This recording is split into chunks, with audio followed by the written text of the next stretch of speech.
Srila Prabhupada ki Jai. Jayam Vishnu Pada Hamsa Pravajakacharya source unto his divine grace. Bhakti Siddhanta Saraswati Goswami Maharaj Prabhupada ki Jai. Ananta Koti Vaishnava Vrinda ki. Namacharya Srila Haridas Thakur ki. ISKCON founder Srila Prabhupada ki.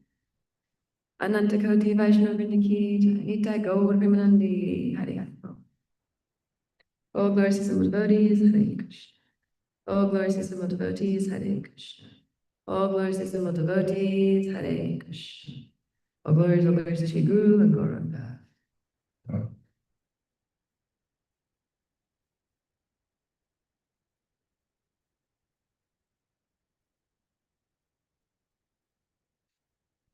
Hare Krishna, dear students. Welcome to today's Srimad Bhagavatam class. Today we are continuing in the 7th canto, Science of God. Chapter 3, Hiranyakashipu's plan to become immortal. Text number 11. Om Namo Bhagavate Vasudevaya. Om Namo Bhagavate Vasudevaya.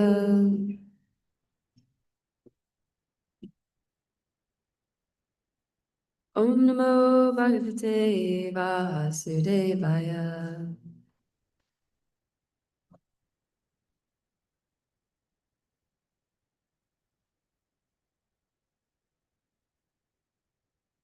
Atanyetam Vyasyaham Atapurvam Ojasa Kim Anya Kala Nirdutai Kalpante Vaishnavai Devi Anyatadeham Vidyaseham Ayanta Purvamojasa Kimanya Kala Nirdutai Kalpate Vaishnavadabhi Anyantadhyam Vidasyaham Ayanta Purvamojasa Kimanya Kala Nirduntai Kalpate Vaishnavadabhi.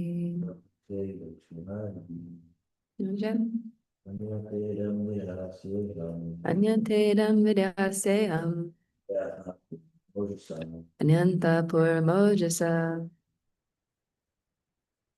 Kimanyai Kala Nirduntai Kalpate Vaishnavadapi. Any devotees on Zoom like to chant the verse? Anyatedam vidhasyeham Anyata purvam ojasa Kim anyai karanirdutai Kimanyai Kala Nirdutai Kalpante Vaishnavadibihi.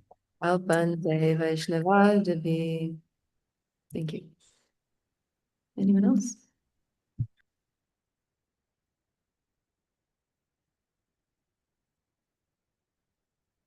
Synonyms. Anyanta, just the opposite. Idam, this universe. Vidyase, shall make. Aham, I. Anyata, inappropriate. Purvam, as it was before. Ojasa, by dint of the power of my austerity. Kim, what use? Anyahai, with others. Kalanirudantai, vanquished in due course of time. Alpha ante, at the end of the millennium. Vaishnava Devi, with planets like Dhruva Loka or Vaikuntha Loka. Translation purport by Srila Prabhupada, Srila Prabhupada ki. Translation. By dint of my severe austerities, I shall reverse the results of pious and impious activities. I shall overturn all established practices within this world. Even Dhruvaloka will be vanquished at the end of the millennium. Therefore, what is the use of it? I shall prefer to remain in the position of Brahma. Purport. Hiranyakashipu's demoniac determination was explained to Lord Brahma by the demigods, who informed him that Hiranyakashipu wanted to overturn all the established principles. After executing severe austerity, people within this material world are promoted to the heavenly planets. But Hiranyakashipu wanted them to be unhappy, suffering because of the diplomatic feelings of the demigods, even in the heavenly planets. I'll just read that again. After executing severe austerities, people within this material world are promoted to the heavenly planets. But Hiranyakashipu wanted them to be unhappy, suffering because of the diplomatic feelings of the demigods, even in the heavenly planets. He wanted those who were harassed in this world by material transactions to be unhappy for the same reason, even in the heavenly planets. Indeed, he wanted to introduce such harassment everywhere. One might ask how this would be possible, since the universal order has been established since time immemorial. But Hiranyakashipu was proud to declare that he would be able to do everything by the power of his tapasya. He even wanted to make the Vaishnava position insecure. These are some of the symptoms of the Asuric determination. Om Jnanatimirandasya Gyananjana Shalakaya Chakshurum Namitam Yena Tasmai Shri Guruve Namaha Shri Chaitanya Manobishtam Stapitam Yena Bhutale Swayam Rupa Gadadmayam Dadanti Swapadantikam Jai Shri Krishna Chaitanya Prabhu Nityananda Shri Advaita Gadadhar Shri Vasari Gaur Bhaktavinda Hare Krishna, Krishna Krishna, Hare Hare, Hare Rama, Rama Rama, Hare Hare. Vanchakalpa Tiruvyascha Kripa Sindhu Vyebita Patitanam Vaishnavebhyo Namo Namaha. Translation again. So actually I'll read this translation and the one before from yesterday's verse. I had to do a little recap of what's actually happening right now. This is the demigods, they've approached Lord Brahma and they're relating to him what Hiranyakashipu is doing. Like basically what the essence of his austerities and what he wants is. So it's yesterday's verse and today's verse that are the translations of like the demigods relating to Lord Brahma, what Hiranyakashipu's plans are. So I thought to read them in a dramatic voice so everyone gets the essence of Hiranyakashipu's like destruction. So this is yesterday's verse and today's verse just so you get the essence. So the demigods have approached Lord Brahma and they're begging Lord Brahma to do something because Hiranyakashipu's austerities that he's performing in the Mandar mountain is burning. He's like created this fire that's burning from his head, and he's disturbing all the demigods, and they're disturbed. They're going to Lord Brahma, and they're petitioning. This is what Hiranyakashipu is saying. The Supreme Person within this universe, Lord Brahma, has gone his exalted post by dint of severe austerities, mystic power, and trance. Consequently, after creating the universe, he has become the most worshipful demigod within it. Since I am eternal, and time is eternal, I shall endeavor for such austerities, mystic power, and trance, for many, many births, and thus I shall occupy the same post occupied by Lord Brahma. By dint of my severe austerities, I shall reverse the results of pious and impious activities.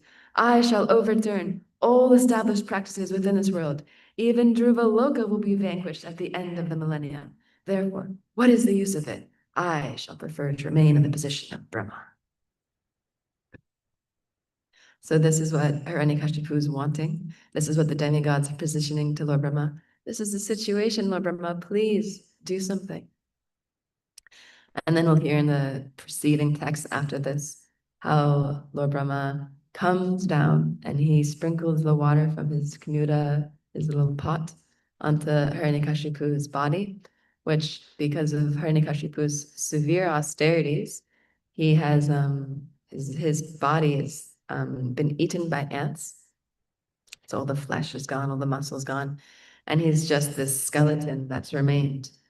But because of his determination, he's kept his life force circulating within his body. It's quite a nice picture in Bhagavatam.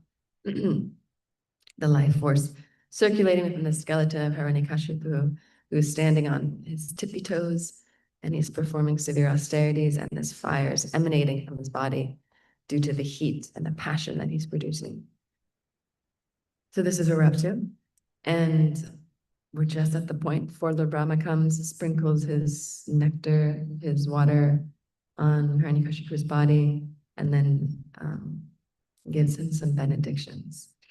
So I thought to speak today about this determination quality and how Hiranyakashipu is so determined to get these benedictions so that he can become immortal, so that he can basically wreak havoc in the world.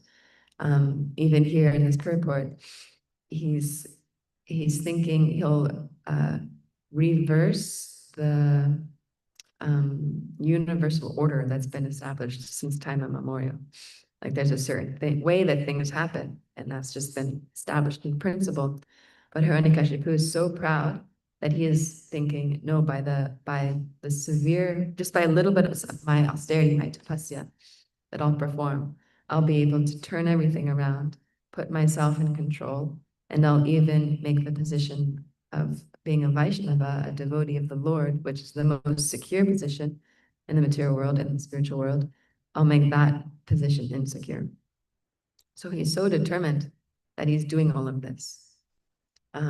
So yeah, I wanted to speak a little bit on this quality of determination and look at it from the demoniac point of view, what asuric determination is, and then look at it from the godly point of view, what determination looks like in a Krishna conscious way, in a very mode of goodness way, and then also kind of what our determination looks like just in like our day-to-day activities, how we can apply this sort of principle. So, so yeah, first I'll speak on godly determination, because it's always nice to hear about that. And then we'll speak about demoniac. There's a couple of personalities, pastimes that I wanted to speak about in relationship to both of these qualities. So first off, we can brainstorm a little bit as a collective group, all 9 of us that are here. Who are some personalities that we hear about in Shastra that have determination and they use it for self-realization? Do you think of anybody off the top of your head? There's someone you can think of. Dhruva Maharaj, yeah, he's awesome. Yeah, his determination was in the beginning material, but then his purpose was material, of course, but yeah, his severe determination he went through is glorified in Bhagavatam. Yeah, that's a very good example. Anyone else? On Zoom, in person?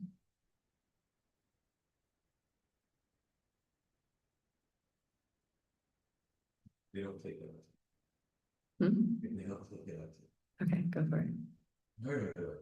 Hmm? Narda boy. Narda boy? Narda boy. Before it's Narda Muni. Oh, Narda boy. Narda boy. Yeah, Narda Muni before he was Narda Muni. Yeah, very true. What were his qualities of determination? I remember after his mom died, that I think he had seen Vishnu also we just decided to go walking. And just, I guess it was Lord said, you won't see this lifetime, you will in that. You just walking and observe it for a while. Mm. You get attached to them. I'm sure there are better specifics. That's not. Yeah, Shamsuna Prabhu was saying Narada Muni before he was Narada Muni, so Narada in the boy form. When his mother, after she'd been bitten by that snake, left her body, and he just basically went on pilgrimage and got darshan of the Lord, who said he wouldn't see him in this life, but he'd see him in his next. So he just took pilgrimage and lived his life like that without getting attached to anything. Very good. Another example here in the chat is Pingala, from the Pingala Gita.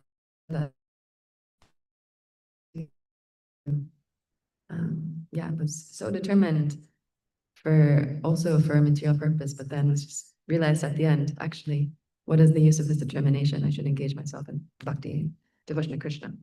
Yeah, she's also a very good example.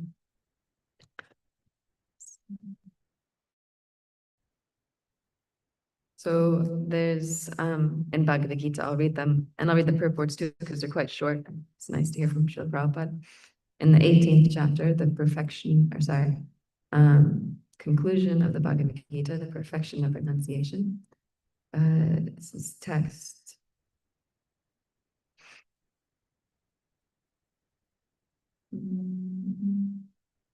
33, 1833.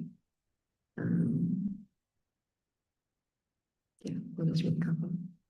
So, translation. O son of Pritha, that determination which is unbreakable, which is sustained with steadfastness by yoga practice, and which thus controls the activities of the mind, life, and senses, is determination in the mode of goodness. Yoga is a means to understand the Supreme Soul. One who is steadily fixed in the Supreme Soul with determination, concentrating one's mind, life, and sensory activities on the Supreme, engages in Krishna consciousness. That sort of determination is in the mode of goodness. That word, avyacharina, is very significant, for it indicates that persons who are engaged in Krishna consciousness are never deviated by any other activity.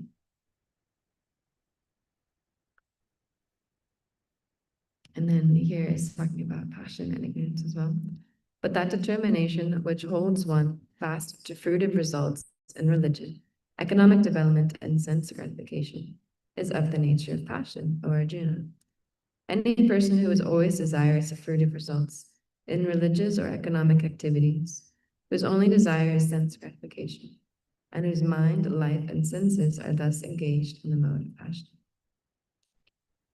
And that determination which cannot go beyond dreaming, fearfulness, lamentation, moroseness, and illusion, such unintelligent determination of son of Pritha is in the mode of darkness. Purport. It should not be concluded that a person in the mode of goodness does not dream. Here, dream means sleep too much. Dreaming is always present, either in the mode of goodness, passion, or ignorance. Dreaming is a natural occurrence. But those who cannot avoid oversleeping, who cannot avoid the pride of enjoying material objects, who are always dreaming of lording it over the material world, and whose life, mind, and senses are thus engaged, are considered to have determination in the mode of ignorance. So yeah, I just wanted to read a little bit about that to highlight the different ways that determination shows up. Because obviously here we're hearing the stark difference between devotees or people in Bhagavatam or Chaitanya Charitamrita who have determination, and it's on the spiritual platform, or it's in the mode of goodness, accelerating us towards Krishna consciousness. And then, of course, there's the mode of passion, mode of ignorance, determination that is fueled by gaining things. So yeah, this determination, can be very powerful, but the result of it is actually our own devastation. Another example of determination in the spiritual sense is Mother Sita from the Ramayana, who was so determined to glorify her husband that she stayed within the city of Lanka underneath the captivity of Ravana, waiting for Lord Ramchandra to come and save her. I'm sure one of many different examples of her determination. So this determination, it comes in different ways. It comes in different forms. So I'll speak a little bit about this in the asuric qualities before we move on to how we can do it, how we can take these examples into our own life. So of course, we're hearing here, Hiranyakashipu is an excellent example of determination through the asuric point of view, this mode of ignorance, mode of passion, determination. Who is another example? Shishupal. Yeah, he was also very determined to hate Krishna. He hated him from the very moment he was born. As we know, he had been pardoned by Krishna, that he could blaspheme him 108 times. And when he reached 108 times, that happened to be at the Rajasuya Yajna of Yudhishthira. And that's when he was killed by Krishna. He had exceeded his limit of how many ways he could criticize Krishna. Yes, exactly. Anyone else? Representative, most welcome to comment.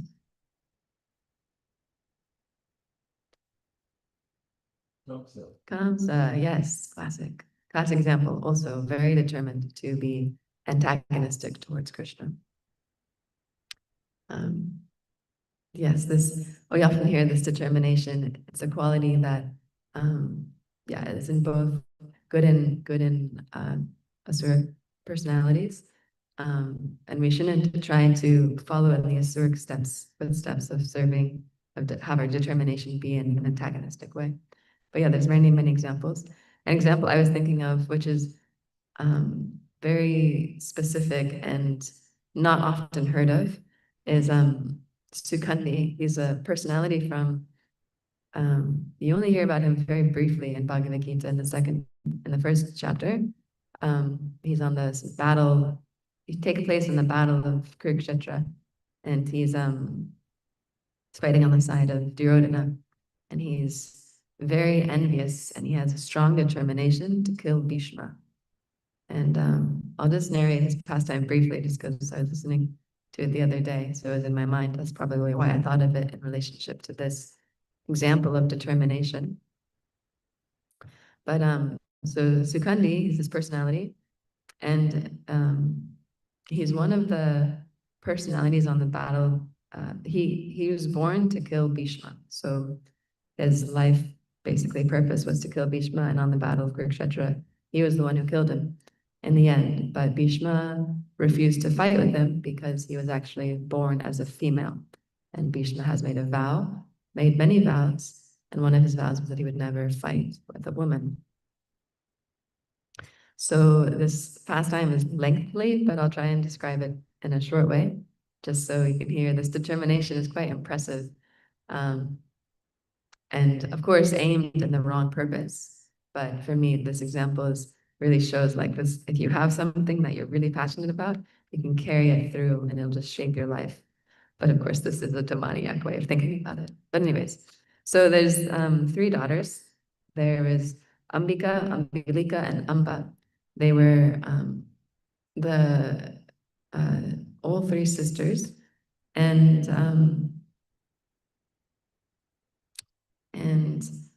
Bhishma he had taken a vow of celibacy to be a brahmachari basically his whole life. Although he was in white, he had taken this vow, and not brahmachari, I'm getting the word. But anyways, he had accepted celibacy his whole life. So he had a half brother who was the father of the dynasty of the Pandavas, named Vitravirya, and he was at the age where he needed to get married. So Bhishma decided that he'd go to this. He heard that there were these 3 beautiful princesses in this neighboring city, and he decided to go there and take all of them by force, like the Kshatriya style, to steal all of them away and bring them back to his city and give them to his brother-in-law to be married. So then he would have these 3 beautiful wives. So he went there to the city, which I'm reading the name of, and there were these 3 beautiful princesses, and he did the Rakshasa style of marriage, where he put all 3 of them on his chariot and then took them away. And of course, there was many kings there who wanted to marry these beautiful princesses. So a great battle ensued, and the eldest princess, her name was Amba, she actually wanted to marry Shalva, which is one of the kings who came there to win the prize. They had already agreed that they were going to get married. So all she needed to do was just garland him. That was it. But because she was taken away, this great battle ensued. Shalva and Bhishma were fighting. Bhishma defeated Shalva in this battle, took the princesses back to his capital. And then Amba disclosed to Bhishma that she actually had already wanted to marry Shalva. So Bhishma was like, okay, what to do? Discussed with the Brahmanas and said, okay, you can go back, go to him. So she went, but Shalva refused to marry her, said, you've already been touched by the hand of another man. Now you're considered, if I take you back, people will consider me improper. So I don't want you anymore. So then she was feeling very hurt, discouraged, embarrassed, envious. So she went back to, she couldn't go back to Bhishma. She couldn't go back to Shalva. She couldn't go back to her city to like live a life of humiliation, to her father's house. So she was in this very awkward position, especially at that time. It's a very awkward position to be in. So she went to the forest and she went to a hermitage and she started performing austerities. And she caught the attention of a sage who was there, Parashurama, who, as we know, is a very great personality. And he inquired from her, what are you doing? Why, like, who do you belong to? Why are you here in this forest alone? Because at that time, it was a very strange thing for to just find like women alone in places without their husbands or fathers, because at that time they were protected by their husbands, their fathers, or their grown-up children. So they were asking her, like, what is your situation? So she explained to them the whole situation. And Parashurama was very annoyed. He's also one of these great personalities that can get angry very easily. So he asked her, what can I do for you? And she said, you can kill Bhishma. And he said, oh, it's a little tricky. He's my disciple. I trained him on how to fight. I don't really want to kill him. But I can convince him to marry you. And if he doesn't accept my instructions, then I'll fight him in battle. So they all went to the capital. They saw him. Bhishma came out and paid his respects to his spiritual teacher. And Parasuram instructed him, you have to marry this woman. And he said, I've taken a vow to remain celibate my entire life. I'm not going to break that vow in this situation out of fear. So I'm not going to. And Parasuram said, if you don't marry her, then I'll have to kill you. So then they decided to have this battle. And it lasted for 27 days. A very intense battle between student and disciple. And at the very end of it, Bhishma pulled out a weapon. And I can't remember the name, but I think it starts with an A, Ashvatthapa or something. Anyways, he pulled out this mystic weapon, and he was going to fire it at Parasuram, which was going to completely annihilate him. And at this point in time, Parasuram saw this weapon come out, and he realized what was happening, and he just surrendered. He said, okay, I can't beat you. And he apologized to Amba, I'm sorry, I can't save you. So Amba had this like burning hatred for Bhishma. So then at this point in time, not having the satisfaction of having him killed, she decided that she was going to perform severe austerities, and she was going to pray to Lord Shiva to get a boon that she could kill him herself. So she started performing these severe austerities, much like the austerities you read about in Bhagavatam. She was standing in the Ganges on one leg. She reduced her eating. She reduced her breathing. performing these great austerities, and Mother Ganga came to her and said, "Why are you doing this? Like, what is the purpose of your austerities?" She said, "I'm performing these austerities so that I can get a boon to kill Bhishma." And Mother Ganga, who's Bhishma's mother, was very disturbed by this and said, cursed her by saying, "I curse you that you will turn into a river that only flows during the rainy season and is filled with crocodiles due to your envious nature." So this happened for 12 years. She walked the rest of the earth, and during the raining season, half of her body would turn into a river flow and it'd be filled with crocodiles. And no one would approach this river out of fear due to the crocodiles. So due to her austerities and her penance and her deep hatred, her body became very hard and emancipated. And then eventually Lord Shiva did come to her and said, "What can I give you?" She said, "I'd like a boon that I can kill Lord Shiva, or sorry, I can kill Bhishma. So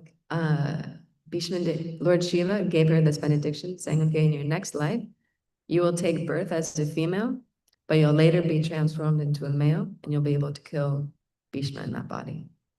So immediately after getting this benediction, she built the funeral pyre, like the thing with all the sticks, lit it on fire, and then jumped into it, convinced suicide. So then in her next body, she took birth in the dynasty of Drupada and was born as a female. And they had also been praying to Lord Shiva that they would get a son because they needed someone to extend the dynasty. So when they had this daughter, they were thinking, what's the point of, like, maybe Lord Shiva was wrong, something's happened. But the wife was chaste and she said, "No, okay, he said that we're going to have a son. So just train this girl like a man." So they, cut her hair short, dressed her in boy clothes, put her into like, a gurukul, got her trained up as a fighter and a man, as though she's a female, but she's dressed up like a man. So eventually came time, she was around the age of getting married. So there was a city close by to this province that had a young daughter. The king was king of Kashi, and his name was Hiranyavamana, and he had a beautiful daughter. So they got them married, and very quickly the wife was like, "What is this? You're a female. This is like totally not just in this time, to do something like this." So this whole situation unfolded. The Sukandi left, went to the forest, was totally disturbed, came across this demon, who, anyways, they had this conversation. The demon was like, felt compassion for this, damsel in distress, and was like, "Okay, I'll give you my masculinity and you give me your female like body, and you can go back and then prove to everybody that you're a man." So this happened, that they swapped genders. Sukandi went back, and at this time the king of Kashi, at that time, Hiranyavamana, came with all the soldiers and was ready to fight. And then Sukandi was there. He's like, "No, look, like you must have made a mistake. I am a man. See, look at my gender." And then so this happened. Everything was settled. He went back, and then in this time frame, what's his name? The demigod of wealth. I'm forgetting his name. Do you know? Kuvera. Kuvera, thank you, Prabhu. Thanks.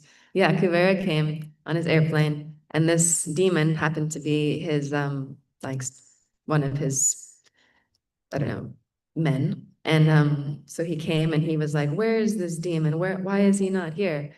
And he was in the body of a female, so he came out, and because he had taken on the female form, he had also taken on female qualities.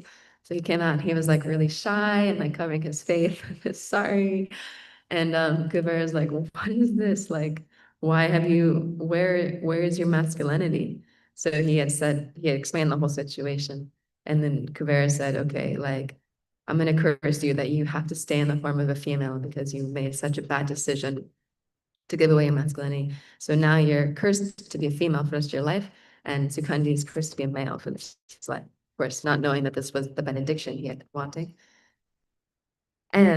And the story is coming to an end. Don't worry, bear with me. So the demon pleaded, like, is there anything I can do to reverse this curse? So Kuvera said, okay, at the end of your life, when Sukandi leaves his body, is killed in battle, then you'll regain your masculinity. So like this. So then Sukandi is a man, and he's being able to live out his life like this.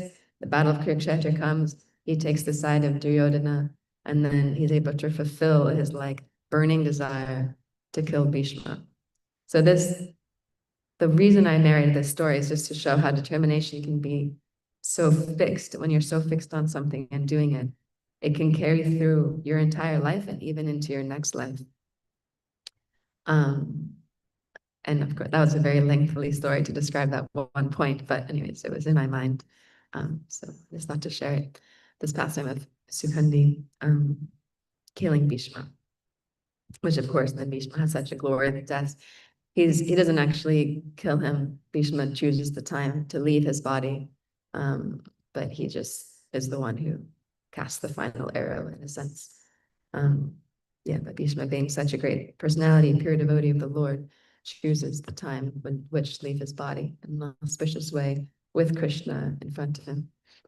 Anyways, this quality of determination can be seen in lots of different ways, through whether we have something that we're very fixed on doing that's driving us in our determination. Like with Sukandi, he wanted to kill Bhishma, so that was his driving force in his determination. Or like Dhruva Maharaj, he wanted to gain a place that was higher than any personality in his family, including Lord Brahma. So that was his drive, his determination to perform all those austerities. And then, of course, later realizing actually what I've been like desiring broken pieces of glass in comparison to the beauty of Krishna. Kamsa's his driving force of his determination was to kill Krishna. So that was pushing him to do so many like asuric things. So like that, finding this source that is our drive, that pushes us to do things for our devotional service, is something that is like a really important thing to find. Like, okay, what is the force that's driving me to do service? Like basically, okay, why am I here? Like, okay, I'm here because it's a nice place. They serve nice prasad. The people are nice. It's a nice accommodation. Okay, so that's not so bad. But like, why am I? If I didn't have any of that, then what would be the reason that I'm here? Like, if we go deeper and deeper and deeper, and we find, okay, what's the core reason that I'm actually doing devotional service? What's the essence of my practice? What am I actually doing it for? So yeah, that's an important meditation. Like, I remember one devotee asked me this question, like, why are you actually, practicing Krishna consciousness? Like, what's the actual reason? And I said, well, materially, I mean, a big part of it is to get free from suffering, because I was suffering so much before. And then, practicing bhakti, I'm not suffering as much. I'm definitely suffering, but in different ways. But it is nothing like what I was doing, what the suffering level was when I wasn't practicing. So that's my like a material motive, to get free from suffering. And then a deeper motive is to please my spiritual master. That's like a life mission, to please him. Because when the spiritual master is pleased, then our success in Krishna consciousness is secure. It says that in Bhagavad Gita 4:34. The secret to success is the satisfaction of the spiritual master. So yeah, this driving motive is very important, and that can shape our life, and it can also, if we have it to be such a strong desire, it can drive our determination to go back to Krishna in this lifetime. And His Holiness Sri Swami has this really nice series of lectures on determination, willpower, and making changes in our life. I think it's from 2 or 3 years ago, from the recharge, or no, from an Easter festival he did in New Zealand a couple of years ago. Very nice lectures. And some points he was sharing that I was re-listening to recently is that determination, it can come in like many different ways in our life. But it's usually, you know, we might hear in a class, you know, go to a japa retreat or hear a class that's really inspiring, or someone talks about like making changes, and we just feel like, yeah, I'm gonna do that. Like tomorrow, starting tomorrow, I'm gonna chant all my 16 rounds in a row. I'm gonna read for 3 hours. I'm gonna eat really simply. I'm just gonna like do 2 hours of yoga or whatever. I'm just gonna do all these really amazing things that I want to do. And we have this like enthusiasm to do it. But this enthusiasm, and then like maybe we have some sheer like determination, I'm gonna do it, I'm gonna do it, I'm gonna do it. It's not enough to carry us alone. He says that willpower isn't usually enough to just do something completely. But that we need to take a look at the little things that we're doing in our lives, like the little habits that we have, and changing these small habits can actually make, like, get us the success, the results of success that we need to actually be like, okay, yeah, I'm gonna do this, like, I'm gonna do this for sure, and make those changes. Can't just rely on the sheer willpower or like the sheer determination to do it. Like, for example, I might think, okay, I'm gonna get up at 3, I'm gonna chant all my 16 rounds before Mangalarti even starts. I'm gonna do that. I'm gonna do that for a week. And I can be really determined to do that. But if I get like 4 hours of sleep at night, then maybe the first day, because of my strict determination, I'll be able to do it. But the second day, the third day, I'll find myself falling asleep in those rounds because I don't have the I don't have the sleep to do that. I don't have my basic needs satisfied so that I can be able to chant properly. Of course, saying that, there's been many times when I've been doing or I've experienced this, like how determination can carry through for a short time, like for yagyas, or you know, we have some cooking mission going on, and yeah, I remember one time I was cooking with this really amazing devotee, Kaishore Sundari, God's sister, super amazing, amazing devotee and cook. And we had this catering coming up. We were doing some big vegan catering thing in Wellington, some expo, vegan expo. And we were making all these different like croissants and donuts and ice cream and cookies and things we were going to sell there. So for the 4 days before that happened, we were waking up every day at 3 chanting, then we'd go to morning program, and then at 7 or at 8 o'clock we'd just start cooking, and we'd finish at like 10 p.m. We're doing these like 14-hour days in the kitchen. It was ecstatic. And then yeah, we just did it like just wake up, chant, cook, like, you know, 14 hours, finish at like 10 p.m., go to sleep, wake up, like this. It was super nectar. But yeah, could only do it for a short time, because after that, we were both so exhausted, we had to take a break for like 2 days to recover. So the determination can be there to do something for a short time, but if we're seeing our life as a marathon, not as a sprint, then we need to make changes in our life that are going to be able to carry us through in that way. So yeah, it's the little things that make a difference in the way that we run our life. And I was listening to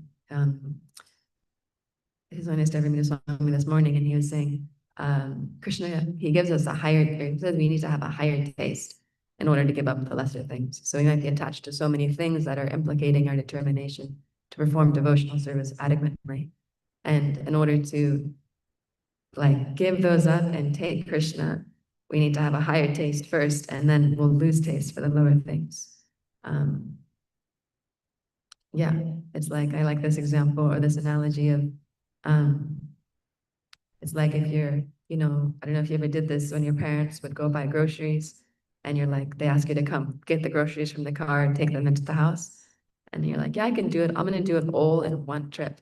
So you like load all these grocery bags onto your arms, and you're like carrying all these grocery bags, and you've got things in your hands, and you're like walking all awkwardly. And you get to the door, and you can't open the door because you've got so much stuff in your hands.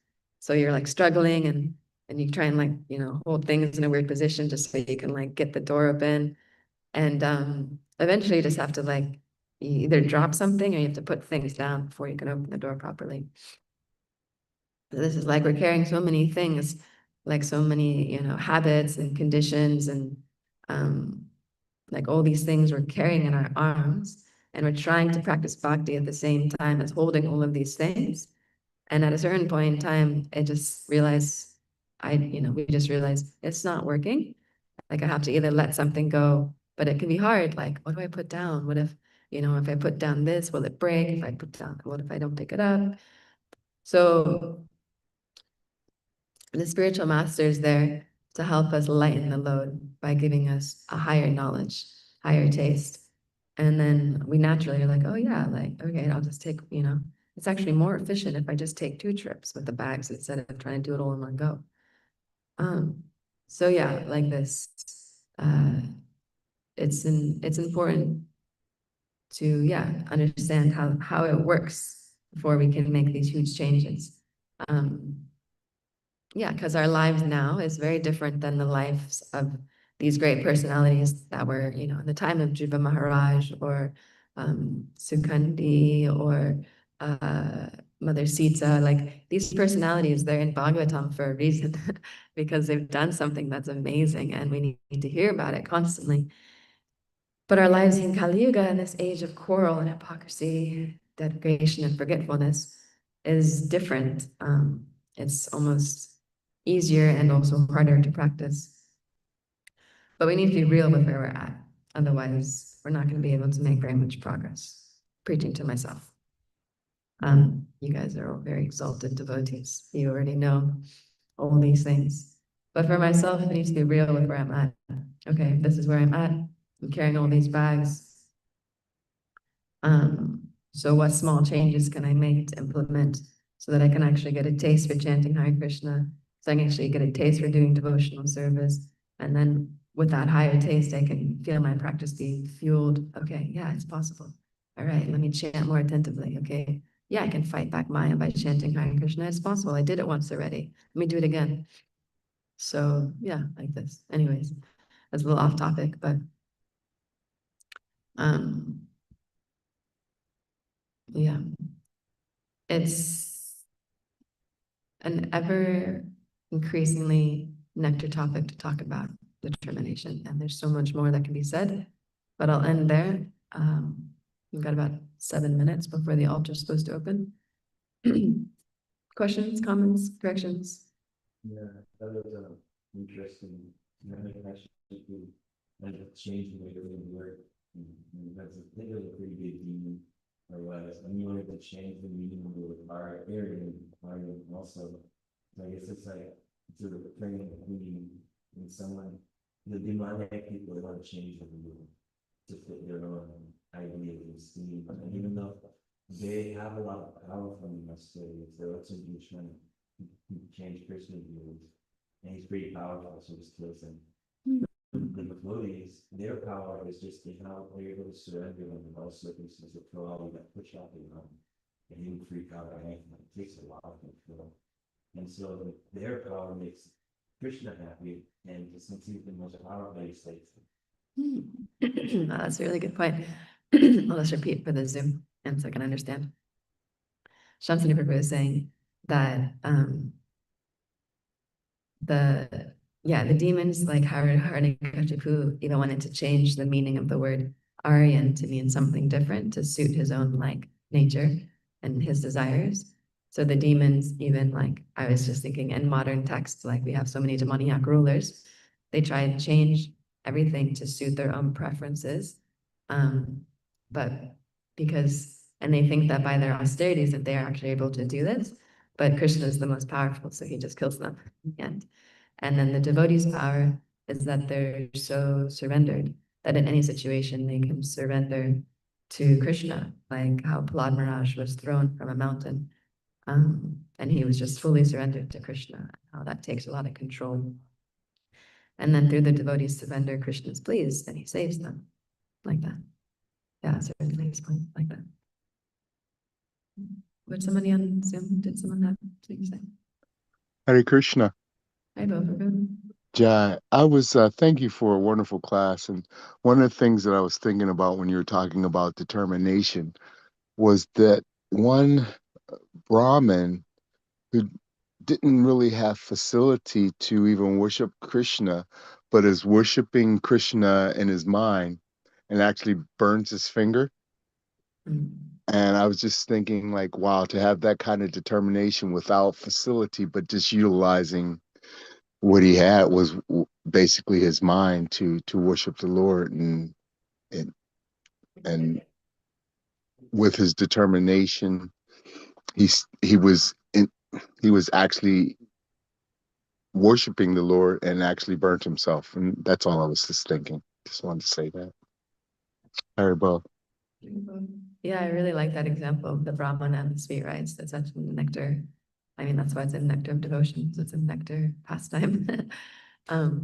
Yeah, that's true. There's the power, sheer willpower of the mind to do service. Even if you don't have the like facility to perform, it's just like, okay, I really want to serve Krishna. I'm just going to do it in my mind. And then also having the ability to control your mind enough to actually focus, not just like start thinking of other things. It's a really good example. Thank you for sharing. Anyone else?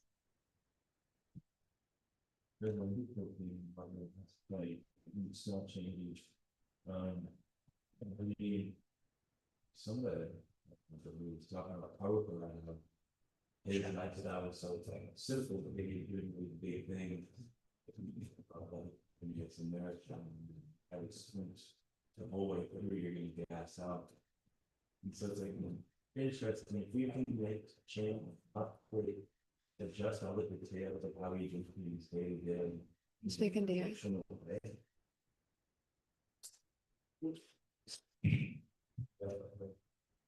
Yeah, so it's the point of when it's a marathon, not a sprint, and then making these small changes as change, almost updating our foundation as we go. Makes me think. I remember there was one thing Prabhupada, I think something. Yeah, I want to make advanced. He said, "Pay attention to all the little details." I don't remember who he was talking to or the exact quote, but it makes me think of something else where a devotee was watching Prabhupada, how every day he would pretty much do the same thing, get bath, have a massage, so on and so forth. But then he would go years and years and years doing all these big things. It's like, oh, it's interesting. The Herculean effort feels cool, but it's actually more realistic and long-term better to change little things. All right, how do I take prasad? Am I actually honoring it, or am I wolfing it down to go do some service? How do I deal with the devotees? Okay, I'm in a rush. Do I try to push them to go at my speed? Or do I try to, convince them in a loving way? And these tiny little things that nobody can see, it seems like if say that becomes the focus and those get taken care of, then the bigger things become sustainable on top of that base of good etiquettes and proper kind of Krishna conscious approach to everyday dealings. Yeah. Yeah, I think you're right. Yeah, that's what I've heard. It's really nice. Thank you for sharing. All right, if you don't have anything else, then we'll finish there. Srimad Bhagavatam ki, and Koti Vaishnava ki, Namaste Haridas Kaur ki.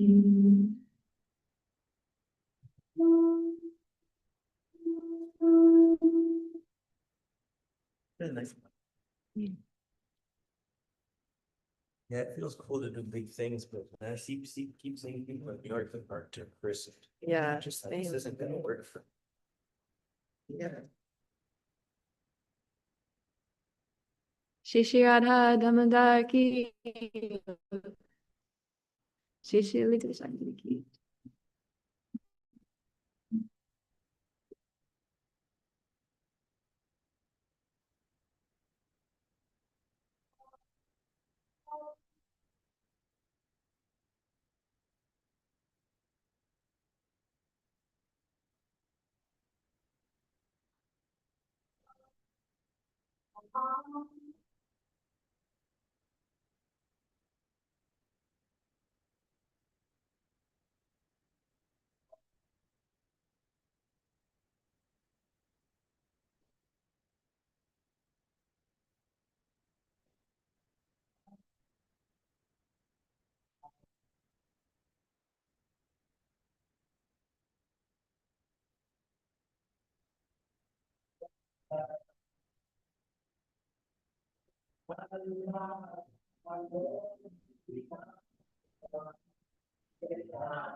Jaya Ram Vitavi Sakala Vitavi Sakasira Jaya Lalita Vishaka Lalita Vishaka Shila Jaya Lalita Vishaka Lalita Vishaka Sira Jaya Gita Gola Sundar Gita Gola Sundar Gola Gita Gola Sundar Gita Gola Sundar Gola Jaya Gita Gola Sundar Gita Gola Sundar Gola Jaya Gita Gola Sundar Gita Gola Sundar Gola Jaya Prabhupada Jaya Prabhupada Jaya Prabhupada Shri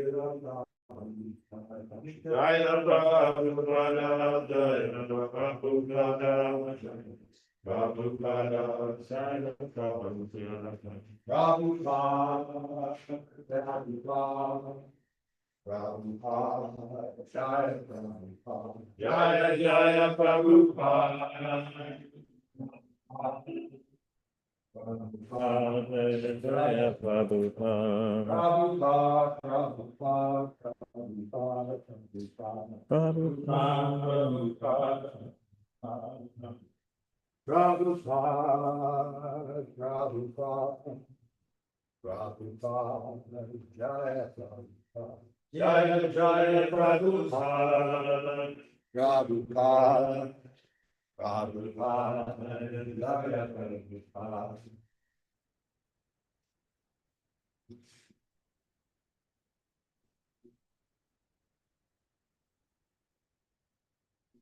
Shri Guru Sharana Sranna Devavati Sranna Shri Guru Sharana Padma Devavati Sharma Shri Guru Sharana Padma Devavati Sharma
Guru